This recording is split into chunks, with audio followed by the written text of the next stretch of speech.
Coming up on First at 4, we'll have an update on the water situation in one eastern Kentucky county as outages continue and an emergency is declared. Plus, the dramatic spread of COVID-19 in China is pushing the United States to introduce new rules for travelers from that country.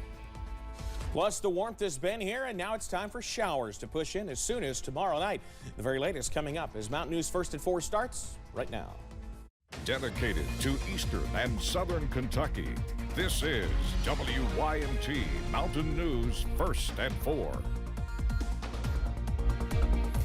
Good afternoon, I'm Steve Hensley. First at 4, several counties in our region continue to deal with water issues. Some have told us they haven't had water for days. The city of Hazard declared a state of emergency yesterday for its water issues. The recent Arctic blast caused water lines to freeze and break. City Manager Tony Eversole says the city was almost caught up with repairs from July's flooding before the cold weather hit. We turned some more areas back on today. I know the south end has been out the longest. I've got plans today to try to go valve to valve, tank to tank, and make sure that we've got the problems that was happening fixed. So we're doing our best and we're coming their way. We talked with one Perry County man who says he's been without water since yesterday and has to use gallon jugs of water for everyday tasks around his house. We'll hear from him and have much more on this tonight at 6. Plumbers are, of course, in high demand this week, and the Better Business Bureau is warning you to be careful when booking them. Experts from the BBB say anytime there is a natural disaster or severe weather impacting where you live, deceitful plumbers and other handymen will show up, offer to do the job quickly, and they will not be licensed or have insurance, costing you big time down the road. The best way to avoid plumbing and repair scams during this time is to do your research and document everything. So we always encourage consumers to go to bbb.org to look at business profiles so you can get a background of the business, including any complaints or customer service reviews. And then you just want to be sure, again, that the business is properly licensed to perform the work. You want to compare bids and job scope. You want to get everything in writing. Experts recommend hiring a licensed professional and look for an A+ rating with the Better Business Bureau.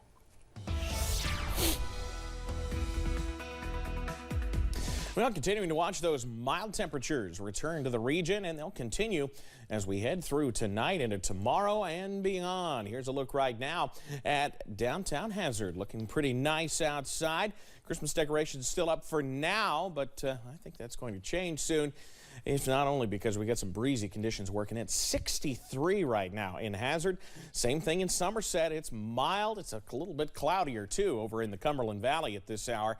And you see on satellite and radar, we are watching not just clouds, but the radar indicating potentially a few showers. I'm not sure that we're quite seeing those reach the ground, but you see temperatures low to mid-60s region-wide. Very, very mild outside this afternoon. But here's the thing.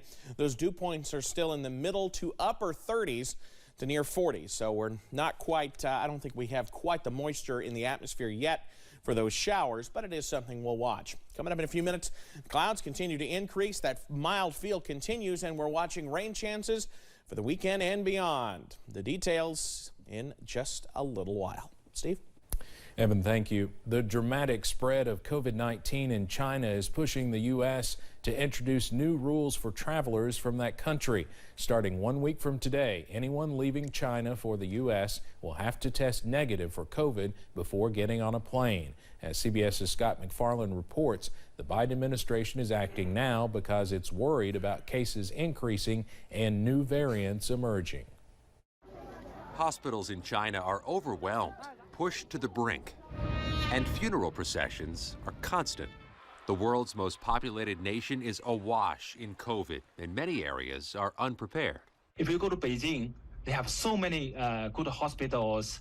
But if you go to third-tier cities or like rural areas, it's total difference. But at the same time, after months of protest and unrest, the Chinese government abruptly lifted its strict zero COVID restrictions, which had limited movement and the spread of the virus. China has suddenly loosened up its restrictions left and right, and that's just provided an extraordinary opportunity for this virus to just, like a volcano, explode.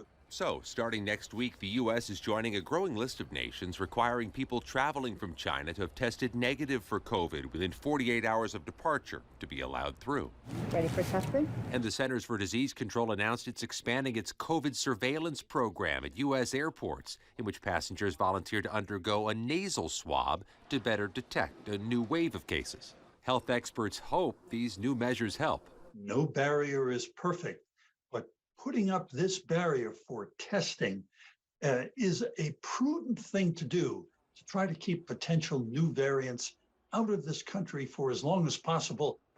Doctors warn these changes could have some impact, but that it could be minimal. Travel restrictions at the outset of the pandemic were not able to stop all the spread of all the virus and variants.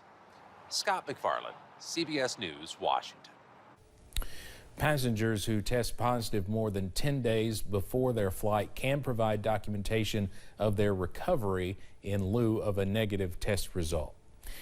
Italy has urged the European Union to follow its lead on mandatory COVID tests for those arriving from China. In a news conference earlier today, Prime Minister Giorgia Meloni says the government, quote, immediately moved in line with what we have asked in the past.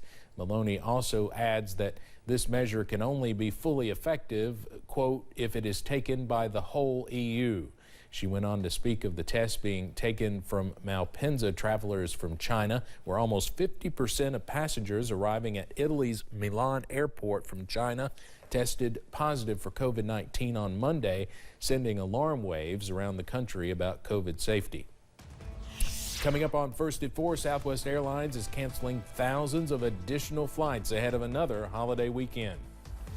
Plus, we're continuing to watch a couple of weather systems that look to bring us showery weather as we head into the new year. That breakdown on the way after this.